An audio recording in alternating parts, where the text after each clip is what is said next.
انتخاب جانشین میں انبیاء سلف کی سنت۔ حضرت آدم علیہ السلام کی رحلت کا زمانہ آیا تو آپ علیہ السلام نے اپنے فرزند حضرت شیث کو بلا کر ان کو اپنا ولی عہد مقرر کر دیا۔ حضرت آدم علیہ السلام موت سے قبل 11 دن بیمار رہے۔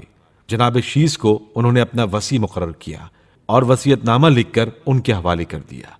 حضرت شیث نے اپنے بیٹے انوش اور انوش نے اپنے بیٹے قینان اور قینان نے اپنے بیٹے مہلائل اور مہلائل نے اپنے بیٹے یرد اور یرد نے اپنے بیٹے خنو کو، انہوں نے اپنے بیٹے متوشلق کو اور متوشلق نے اپنے بیٹے لمق کو مقرر کیا۔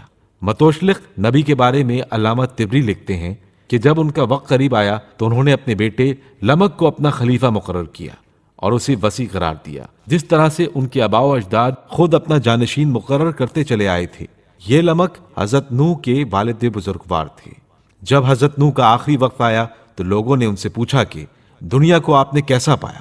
جواب دیا، مثل اس گھر کے جس کے 2 دروازے ہوں، ایک دروازے سے داخل ہوا اور دوسرے سے نکل آیا، اور انہوں نے اپنے بیٹے سام کو اپنا جانشین و وصی مقرر کیا۔ حضرت ابراہیم علیہ السلام نے اپنا ولی عہد و خلیفہ حضرت اسحاق کو مقرر کیا۔ حضرت اسحاق نے اپنے فرزند یعقوب کو اور یعقوب نے اپنے فرزند یوسف کو اپنا جانشین مقرر کیا، حالانکہ ان کے بڑے بھائی بھی موجود تھے۔ علامہ طبری لکھتے ہیں کہ حضرت یعقوب کا مصر میں اپنی اولاد کے ساتھ 17 برس قیام رہا، اور آپ علیہ السلام نے حضرت یوسف کو اپنا وصی و جانشین مقرر کیا۔ حضرت یوسف نے جس روز انتقال کیا اس وقت ان کی عمر 110 برس کی تھی، اور انہوں نے اپنے بھائی یہودا کو اپنا وصی و جانشین مقرر کیا۔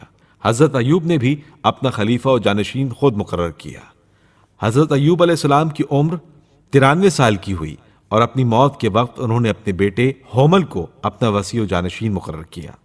حضرت موسیٰ علیہ السلام نے بھی اپنا جانشین خود ہی مقرر کیا، جو کلام پاک سے بھی ثابت ہے۔ پہلے حضرت ہارون علیہ السلام کو اپنا جانشین مقرر کیا، اور جب انہوں نے انتقال کیا تو پھر یوشع بن نون کو۔ حضرت یوشع بن نون نے اپنا وصی و خلیفہ کالب بن یوکنا کو مقرر کیا۔ کالب نے بھی اپنا جانشین خود ہی مقرر کیا، یعنی اپنے بیٹے یوسخ کو۔ حضرت الیاس نے الیسا کو خود اپنا خلیفہ و وصی مقرر کیا۔ حضرت الیسا نے ذوالکفل کو مقرر کیا۔ حضرت شایع کے خلیفہ کو بھی خدا نے ہی مقرر کیا، اور اس کا نام ستیہ ابن اموس تھا۔ جب حضرت داؤد کے انتقال کا وقت قریب ہوا تو انہوں نے اپنے بیٹے جناب سلیمان کے لیے خلافت کی وصیت فرما دی۔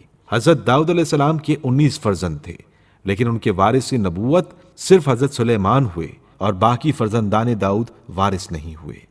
حضرت عیسیٰ علیہ السلام نے بھی اپنا وصی و خلیفہ بحکم خداوندی خود ہی مقرر کیا، اور وہ شمعون تھے۔ علامہ مسعودی تحریر فرماتے ہیں، بس اسی طرح یہ وصیت ایک زمانے سے دوسرے زمانے تک منتقل ہوتی رہی، یہاں تک کہ اللہ تعالیٰ نے اس نور کو صلب عبد المطلب سے صلب عبداللہ میں منتقل کیا۔ مسئلہ خلافت اور امام غزالی۔ امام ابو حامد محمد غزالی کے ہاتھ کا لکھا ہوا سر العالمین کا جو نسخہ کتب خانہ خدیویہ مصر میں آج بھی موجود ہے، اس کتاب میں انہوں نے اس حقیقت کا اعتراف کیا ہے کہ حکومت کی لالچ کی وجہ سے بڑے بڑے صحابہ اکرام نے حضور اکرم صلی اللہ علیہ وآلہ وسلم کے واضح خطبہ غدیر خم کو پس پش ڈال دیا اور اپنے اس اقرار کی خلاف ورزی کی جو انہوں نے اس دن کیا تھا۔ ہم آپ کے لیے اس کا لفظی ترجمہ پیش کرتے ہیں۔ حضرت صلی اللہ علیہ وآلہ وسلم کے غدیر خم کے خطبے کے اس متن پر جمہور کا اتفاق ہے کہ حضرت صلی اللہ علیہ وآلہ وسلم نے فرمایا، جس کا میں مولا ہوں اس کا علی مولا ہے۔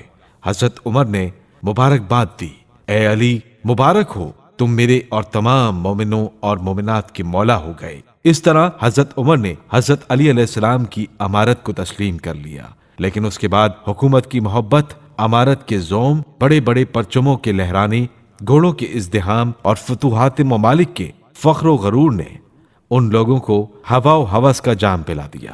پس انہوں نے اپنے اقرار کی خلاف ورزی کی اور اس عہد کو پس پش ڈال دیا اور اس سے نہایت کم قیمت کی چیز خریدی، اور وہ بری چیز ہے جو انہوں نے خریدی۔